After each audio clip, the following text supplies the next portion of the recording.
What's good, y'all?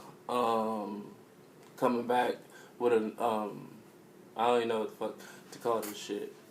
Anyway, I thought today was like the most fucked up day because shit, like 10 o'clock this morning, I got up. I was feeling. No, I got up earlier than that. I got up. Okay, I got up at 7, and then I got up at 8, and then I went back to sleep and got up at 9. I was like, man, it's such a beautiful morning. Let me get up, just go cruise around. Breeze was going, it was nice, it wasn't hot.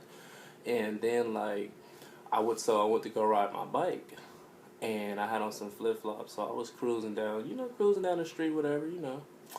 And I came back in, and I just came in, played some 2K, you know, whatever. Anyway, um, and like so my dad came home around like 1:20, 1:13 or something like that, 1:13. And come to find out, like we was about to leave so I can go like register for these classes and turn in this fee waiver and shit. And some nigga done stole my damn bike. Nigga done stole my bike. Like I was hot. Like I was pissed off. Like I was like, are you serious? I was so mad. I was like, I can't deal with this right now. Like, I couldn't do it. Like, I was pissed off. Like, I just couldn't do it. Like my dad just looked at me. He was like, "You should." I was like, "Dad, stop. Like, for real, just stop." I was thinking about what I wanted to do to him. Like, I was like, man, I swear to God, because I knew I would see the person on my bike, because every time I get off my bike, I always put it in first gear. First gear is 21 speeds. And it has a clutch on it. I have a racer type bike. If you don't know to ride the bike, you're not gonna get far. That's why I was confident that I was gonna find the bike, because whoever stole it obviously don't know to ride the bike. It's not a normal bike. All right, it's an expensive bike. So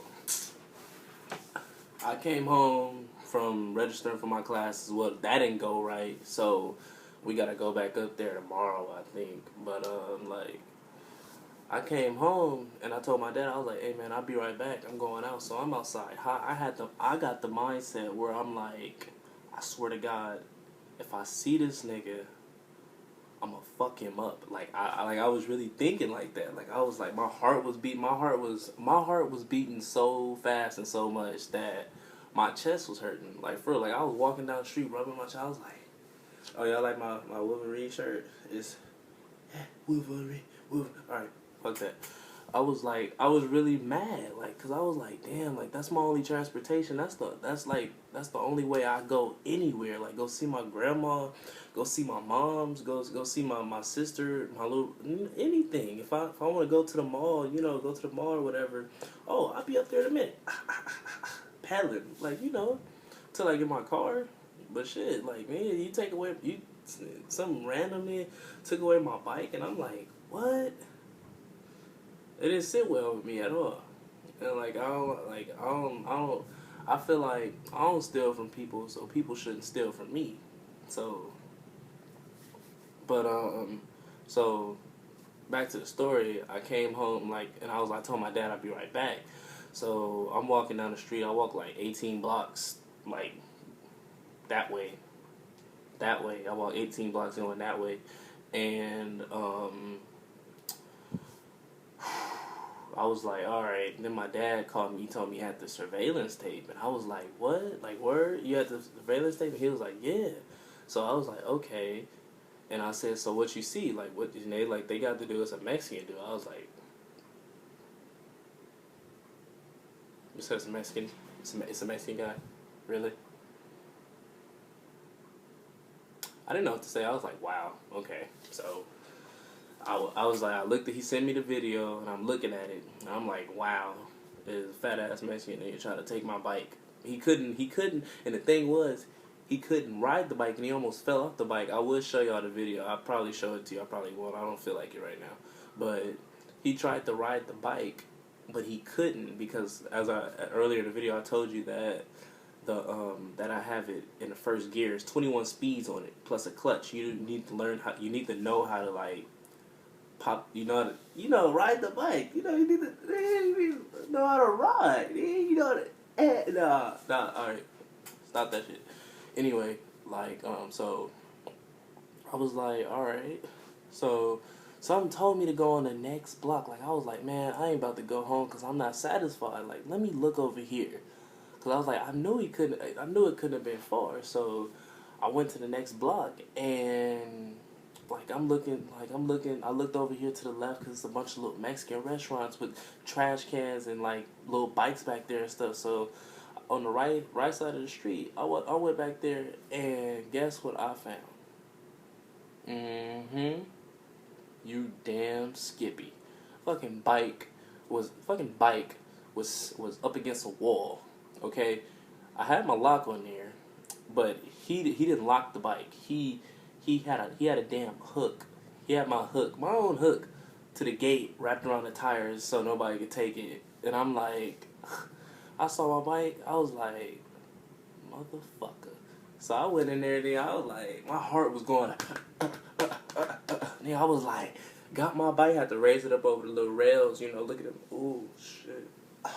Had to raise it up over the rails. Got my bike, and I got on, man. And then shit was crazy. I was pedaling, I was like, man, I had this mind. I was listening to YG at the time, so I was like, nigga, I'm a real one. Nigga, riding on the bike, going down the street. I called my pops. I was like, do. I was like, hey, Dad, got my bike. He was like, for real? I'm gonna meet you downstairs. He came outside at the Blammer. He came outside with the Blammer. I was like, Dad, put that away. We ain't trying to hurt nobody, but somebody is gonna get fucked up. But knocked on the restaurant back door. Nobody came to the door. I guess they was scared or whatever. So we went back home. I was like, bitch ass nigga, try to take my bike again. And we gonna have problems this time. So now I put it on the side of the house and changed it up to a little gas thing or whatever. But I just feel like if you work hard for things, people work hard, work so hard for things, and for somebody to just steal it from you, it hurts. Not only did it hurt me, I ain't crying because I ain't no bitch. I ain't saying you gotta be a bitch to cry. I'm just saying that, it hurt my pride. I was like, damn. I feel like somebody just bust me in my ass and I can't do shit about it. That's how I really felt. I ain't even playing with you. That's how I felt. I felt fucked. Somebody just fucked me. But I prayed. I did pray. I prayed and I was like, you know what?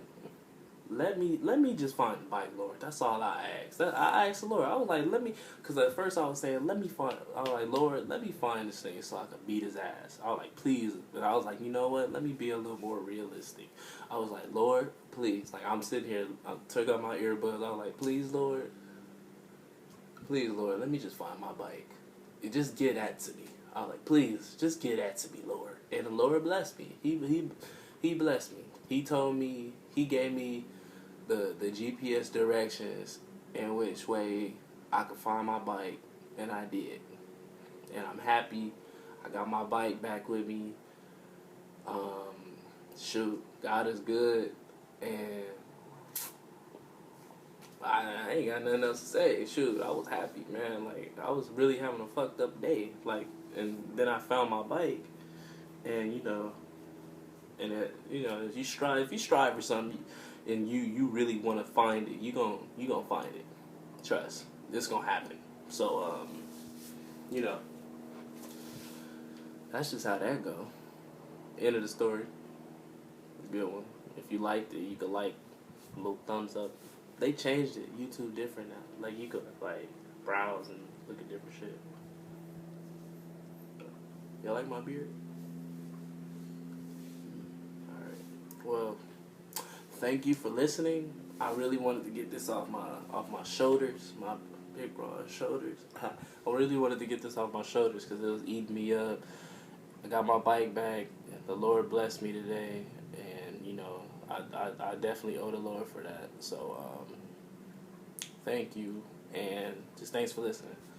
All right, y'all.